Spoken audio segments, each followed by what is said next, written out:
Bom, mas olha, isso acontece muitas vezes, né? Pessoa que dá entrevista, depois tenta Tira aquela desistir, parte. tira aquela parte, isso aí é Eles têm terrível. direito de pedir para não ir ao ar? Como funciona isso? Olha, aí é que tá, né? Esse é um tema bem polêmico É, então. e é foco de debate jurídico, inclusive. Alguns juristas acham que sim, outros que não. E eu já vi juízes que disseram que alguém não pode voltar atrás e outros que disseram que tem o direito sim, entendeu? Então, eu sempre procuro conversar com os entrevistados o seguinte, olha, eu ensino, né, principalmente os jovens jornalistas, jamais prometo que você não pode cumprir, sempre cumpra o que você prometeu. Você tem que ser muito claro na abordagem, assim, olha, eu vou fazer perguntas importantes, eu não vou julgá-lo. O fato de eu não julgar traz muito proveito depois, porque as pessoas sabem que eu não vou julgar. Você perguntar, por exemplo, minha opinião sobre Eduardo Cunha, por exemplo, né, que fiz uma entrevista histórica com ele, eu não vou dar, porque acho que seria uma quebra de confiança. Ele me deu uma Sérgio entrevista. Reis, né? Sérgio Reis, por exemplo, que foi uma entrevista bem Recente, polêmica é. aí, que é uma boa pessoa, mas que, enfim, tinha atos aí questionáveis legitimamente, que eu achei que legitimamente eu deveria questionar, né? Mas enfim, eu não julgo essas pessoas e eu as respeito como seres humanos. Mas se você ter uma boa conversa antes é muito importante. Mas isso não evita, já aconteceu, claro, deve pessoa pedir para não entrar, e às vezes a emissora sucumbe pelo grau de poder dessa pessoa, às vezes não sucumbe, enfim. Isso acontece, sim, e se a pessoa tem ou não direito é muito questionável. Mas você. Tem juristas que acham que sim e outros que não. É uma questão... Nos Estados Unidos é diferente, porque lá eu já vi muitas coisas que o pessoal coloca e Eles não tá colocam, nem... eles colocam... Mesmo que depois vai... Nos Estados Unidos eu nunca vi um debate de que a pessoa tem o direito de tirar isso. Tá? Eu nunca vi um caso em que alguém deu uma entrevista e depois tirou. Não, então, a não sei que tivesse isso previsto contratualmente. Ah, entendi. Lá eles fazem contrato, eles têm a prática até de pagar, que eu, por exemplo, não pago nada por entrevista. Então é isso. Eu acho que jornalismo é comércio. Eu não tenho nada contra quem paga, Mas acho que cria, é um direito. cria uma relação meio estranha, né? Você pagar por alguém te dando uma entrevista. Olha, eu acho que quando você paga, você tem a obrigação de comunicar isso ao público. Eu não acho que isso seja necessariamente indigno, mas acho que você tem a obrigação de revelar ao público. Um disclaimer, esclarecer. né? Fazer um disclaimer. Exatamente. Olha, essa entrevista foi paga, assim, assim, assado. Eu não pago. Mas já pediram. Já pediram. E a gente não fez a entrevista por causa disso. Entendi. Eu sempre tenho na ponta da língua a seguinte frase: jornalismo não é comércio. Entendeu? É muito comum, né? Como eu faço muitas entrevistas exclusivas, as pessoas acharem que a gente paga e eu não pago. E ainda mais de um assassino, por exemplo. Aí você não, tá... premiar o crime. Premiar um Premiar o crime, é você remunerar o crime. Exatamente. Então eu acho que você não deve pagar. Mas, por outro lado, entendo aqueles que pagam, não acho assim tão errado, só acho que existe a obrigação de se revelar ao público esse pagamento. É assim que eu penso. Entendeu? Mas, dito isso, porque é uma prática bem comum. Nos Estados Unidos É mesmo? comum. É muito comum. De conseguir um... porque eles pedem muito dinheiro também, porque sabe que aquilo vai arrebentar. E livros? Mas aqui existe, a pessoa até tenta entrar, tenta embargar a matéria e você põe. Eu sempre coloquei, eu nunca deixei ele pôr. Nunca deixei ele pôr. O Brasil é muito estranho. Mas para isso você precisa da parceria do departamento jurídico do local onde você trabalha. Exatamente. Quando eu fiz a denúncia da Igreja Católica, você Imagino, pode imaginar como eles tentaram pressionar. E a gente pôs no ar, mas eu precisei ter parceria do departamento jurídico. Entendeu? Da mesma forma, quando denunciei banda podre da polícia, houve pressão, houve ameaça. Eu costumo dizer que denunciados não mandam flores. Né? Denunciados fazem propostas financeiras, fazem propostas em Primeiro termos de pressão. vem essa parte, depois é ameaça mesmo. Exatamente. Mas eu jamais deixo ele pôr, porque antes de gravar eu deixo muito claro, olha, vai ser dessa forma, eu vou fazer as perguntas, eu não vou te julgar, mas eu vou fazer as perguntas. Entendi. Tá certo? Da mesma forma que acho perfeitamente legítimo que um entrevistado se oriente com o seu advogado. Tá. Eu lembro, por exemplo, de uma determinada reportagem onde os advogados foram gravados orientando, e isso foi revelado. Eu não acho isso certo. Acho que o advogado tem direito até de falar para o cliente mentir. Cabe ao repórter fazer a pergunta devida. Claro. Entendeu? Não? E o público avaliar. Eu respeito muito o trabalho dos advogados. É um respeito extremo. Respeito muito o direito ao contraditório. Direito ao contraditório é sagrado. Que a gente vem perdendo isso agora, que as pessoas vivem em umas bolhas e só aceitam o que agradam a elas. Né? Exatamente, exatamente. É aquela frase, né, que foi atribuída ao Voltaire, mas que hoje muita gente contesta. Fala que não é dele. Dito né? que não concorda com a palavra do que dizes, mas defende até a morte de dizê-las. Né? Foi atribuído ao Voltaire, hoje muitos estudiosos dizem que não foi ele, sim um biógrafo dele que falou, mas de qualquer maneira é um raciocínio muito importante. Exatamente. Né? Porque ele prevê o direito ao contraditório e o objetivo do jornalista, eu penso dessa forma, eu não estou aqui quando eu faço uma matéria para fazer as pessoas pensarem como eu penso. Eu estou aqui para promover o debate, entendeu? O que eu penso sobre um determinado assunto, eu acho que é irrelevante. A minha função é promover o debate, para que as pessoas, munidas de boas informações, e uma boa informação é uma informação onde você tem todos os ângulos, onde todos podem se manifestar. As pessoas dizem que toda a história tem que ter os dois lados da moeda. Isso é bonito, mas é mentiroso, porque não são só dois lados, são muitos lados. São muitos lados. E é a obrigação do jornalista procurar contemplar todos. A gente costuma dizer que o jornalista é aquele que consegue a imparcialidade. Eu digo que isso é impossível.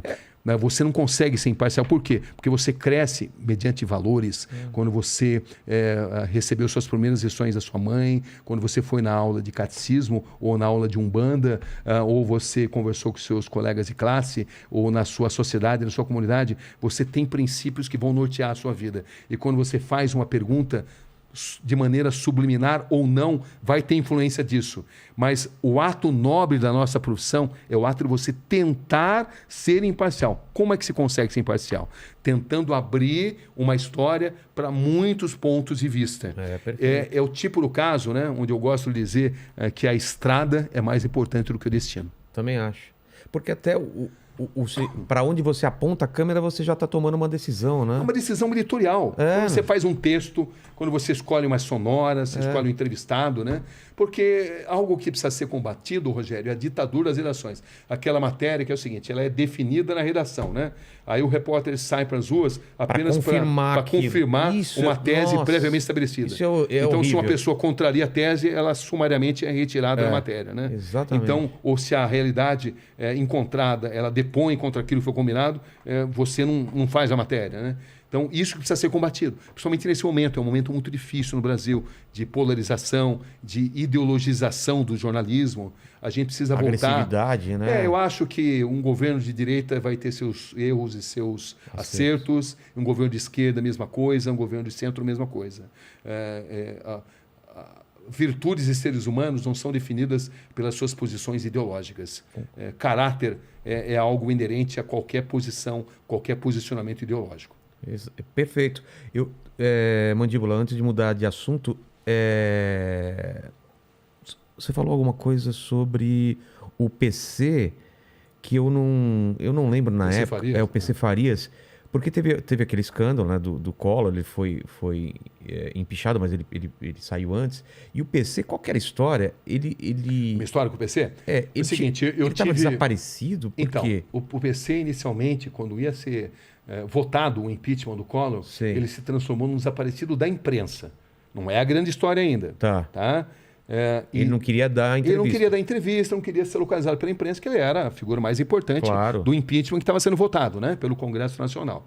Aí o que acontece? Ele foi para Barcelona aproveitar para fazer uma cirurgia da apneia. E ele podia, até aquele momento ele podia sair. Até aquele momento ele podia sair, ele não queria dizer para onde ele ia, mas pelo prefixo do avião dele, o chamado morcego vermelho, né, que a gente chamava o avião dele, o avião particular dele, você conseguia achar para onde ele ia. E a gente conseguiu saber que ele tinha ido para Barcelona. Não era tão difícil ainda, ele não era um fugitivo da justiça ainda, e soubemos também que ele estava fazendo um tratamento, e nesse tratamento soubemos no consultório que tinha ficado hospedado no Hotel Ritz, eu me hospedei no Hotel Ritz. Vou tentar encurtar a história, senão essa história eu fico 4 horas contando aqui. Né? mas enfim, ninguém sabia disso. Ninguém sabia disso, eu fiz a matéria, só que nessa matéria, que era uma matéria perto do Natal, né? Que era um grande furo de reportagem. Eu lembro que eu entrevistei no hotel, eu me hospedei no Hotel Ritz, e fiquei sabendo por uma camareira que tinha uma pessoa com semelhança com o descrição PC. física, Descrição física que dele. era um bigodão, né? Careca, baixinho. Careca. Tava até sem bigode na época. Ah, é? Mas enfim, que ele estava nesse Hotel Ritz, eu consegui encontrá-lo, né, para tentar resumir. E na época ele tentou negar que era ele no começo, pelo interfone, mas depois, então vem aqui. E o PC era um cara que, quando você falava com ele, ele era o mestre do tráfico de influência. Então, era um cara muito bom de papo, né? Entendeu? Era o cara que conseguia dinheiro de todo mundo, mordia todo mundo ali, né? Entendeu? Era um arquivo vivo. Exatamente. O cara que fazia o tráfico de influência com classe, né? Que era um crime, mas como dizia o PC, como ele me disse, né? Fazia parte dos usos e costumes, não tinha como fazer diferente. Porque eu conversei com o PC, tive longas conversas com ele depois, onde ele me contou muita coisa. Mas enfim, então nesse dia eu fiz a entrevista aí, por que isso é importante? Porque aí o ponto de geração, a gente tinha que fazer uma edição no centro de Barcelona e a geração era num ponto afastado da cidade. Então a gente fez uma pré-edição e depois fomos para o ponto de geração. Nesse ponto de geração, que era afastado da cidade, tinha um acidente, pegou um congestionamento monstro. Resultado, chegamos ali 5 minutos depois de terminar o Jornal Nacional. Conseguimos gerar a matéria, para encurtar a história, né? Tá. Entendeu? E aí não deu para entrar? E aí a Globo ficou na época no dilema, no Jornal Nacional. Colocamos uma edição extraordinária ou esperamos amanhã? Eles decidiram esperar pelo dia seguinte. Me perguntaram, tem mais algum jornalista? Falou, eu não vi, mas eu não posso assegurar. Resultado, eles apostaram, mas aí eu lembro que um repórter da Folha, e o que deveria ser um furo, acabou sendo uma boa matéria, mas não era mais o furo. Mas só que nesse dia, que não era a fuga do PC ainda, certo? Ele era um fugitivo da imprensa. Eu tive acesso às pessoas que cuidavam de toda a estrutura dele. Ele usava uma empresa chamada Sanal, que era de um francês e de um português, de um brasileiro, de um português, e ficava na França. Não tinha francês, não. Ela ficava, a Sanal, ela tinha sede na França e era de um português e de um brasileiro em sociedade. Enfim, e eu vi quem que cuidava dos passos dele. Bom, por que isso é importante? Fiquei com aquele negócio engasgado aqui, né? O que devia ter sido um furo, um grande furo. Acabou, não foi o furo, foi uma boa matéria, ficou aquele mal-estar, todo mundo querendo saber, tive que explicar por que ficou preso no congestionamento. Enfim, foi chato.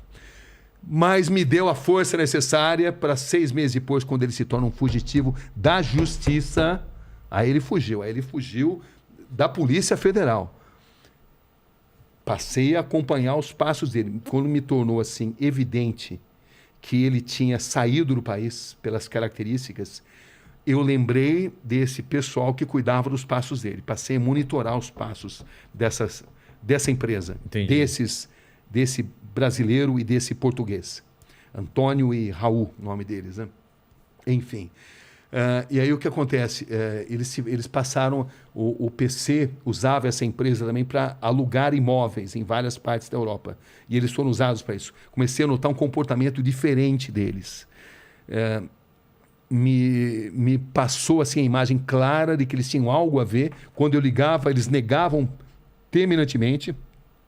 Eu lembro de uma última conversa que eu tive com esse Raul, que ele falou assim, olha, você não atende minha ligação. Eu falei, você não para de ligar aqui, eu não tenho nada a ver com o PC, inclusive me deve dinheiro, não liga mais aqui, que os funcionários querem saber por que você liga aqui. Eu falei, então, mas atenda o telefone. Tá bom, atenda o telefone, mas você liga aqui antes das 8 da manhã. Eu chego às 7, fico das 7 às 8 sozinho aqui, organizando as coisas. Às 8 os funcionários chegam. Você liga, porque eu não quero falar sobre PC Farias na frente dos outros funcionários. Tá bom, mas então você atende o telefone. Isso se tornou importante num determinado momento, onde através de uma brasileira que trabalhava numa empresa de turismo, que tinha contado uma história para várias pessoas, uma história de um imóvel alugado em circunstâncias estranhas, o nome não parecia aparecer no contrato, ninguém dava atenção para ela. Todo mundo achava que era uma história da carochinha, ninguém dava atenção para ela. Para mim fez um certo sentido no começo, não tanto no começo, depois eu fiz uma certa amizade com ela, comecei a conversar muito com ela, porque num determinado momento apareceram 2 nomes escritos a lápis de pessoas que deveriam pagar o aluguel do imóvel que tinha sido alugado em Londres. Entendi.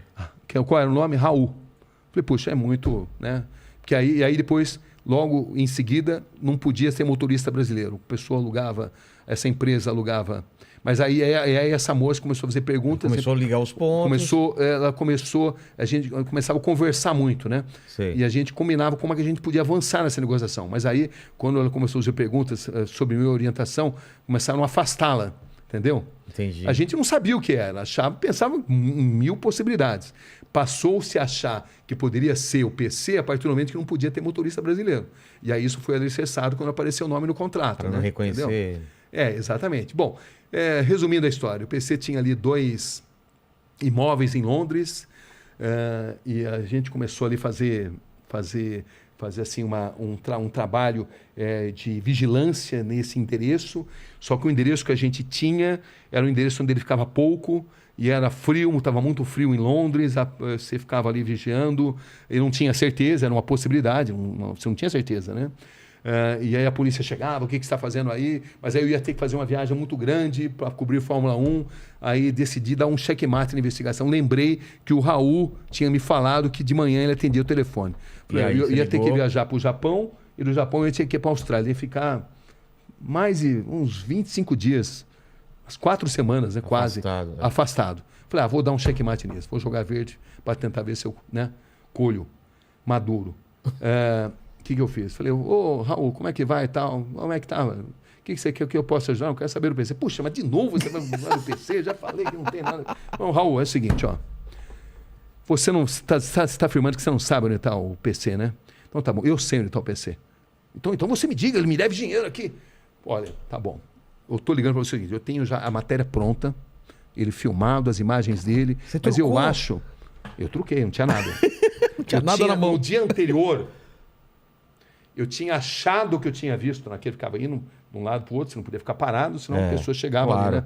Era um edifício numa rua chamada Randolph Avenue, eu nunca mais esqueci esse nome, Europa House era o nome do edifício, né? E eu achava no dia anterior que eu tinha visto 2 caras chegando, um deles com as características físicas do PC e um outro alto assim, os 2 entraram nesse prédio. Esse prédio... quando você chegava na entrada dele, tinha 2 portas, entendeu? Você, para abrir o apartamento, para ser atendido, você era focalizado por uma câmera, Sim. entendeu? Né? A pessoa te enxergava, era uma tecnologia que começava a ser usada na época, né? Estamos falando de 1993.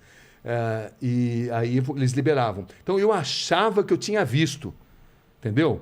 No momento que eu saí correndo lá, porque estava escura à noite, né? Eles estavam voltando do jantar, né? Parecia eu saí correndo, ele passou pela primeira porta, passou pela segunda. No momento que passou pela segunda porta, ele se voltou assim, numa fração de segundos, antes de pegar um corredor para ir para o elevador, onde eu não tinha campo visual. E eu achei que eu tinha visto o PC. Eu falei, poxa, será que eu estou sugestionado? Será que eu estou enxergando o PC aqui? Aí que eu falei, não vou jogar ele para colher maduro. Aí é que eu perguntei pro Raul, isso aí, Raul, então se você não sabe o seguinte, já tem a matéria pronta, vai ao ar hoje à noite, mas como eu entrevistei o PC, você lembra? Você estava junto lá em Barcelona, ele foi correto, acho que todo mundo tem direito a dar o seu lado da história, eu quero ouvi-lo. Não, então, deu o endereço. Quando deu o endereço, falei, poxa, por que ele está pedindo endereço? Então tá bom, eu vou dar o endereço. Mas é o seguinte, a matéria está pronta, hein? Ou você fala, ou ele dá o lado dele, ou ele vai entrar como um fugitivo entrando sorrateiramente numa propriedade. É bom para ele? Você queria seguinte. A hora que eu dei lá, Europa House, Randolph Avenue... Silêncio do outro lado? 350, o cara... Nossa, sumiu a voz do cara.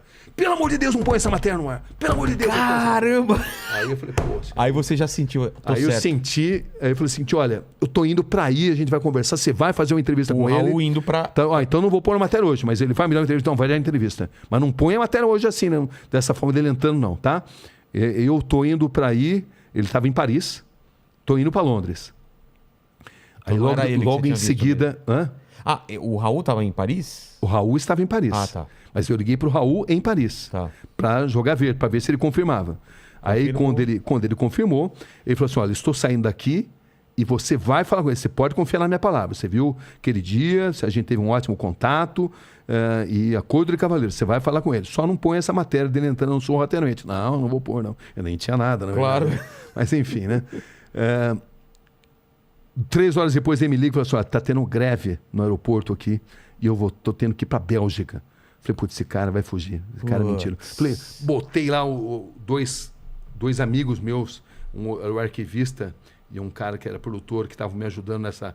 que ficavam ali fazendo essa vigia, né? Essa vigilância ali no endereço. Trocando os turnos. Exato, trocando os turnos, exatamente. E ele falou, olha, vocês vão lá que o cara vai fugir. Aí depois, logo em seguida, umas 2 horas depois, eu confirmei que era verdade, estava em greve. Tá. E aí depois ele me ligou, não, eu tô indo lá, tô chegando já aqui.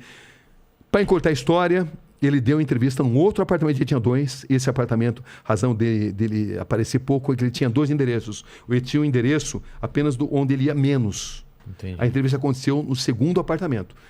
Foi a maior audiência da história do Jornal Nacional. Meses depois, depois ele fugiu de Londres e eu fui o primeiro a chegar na Tailândia.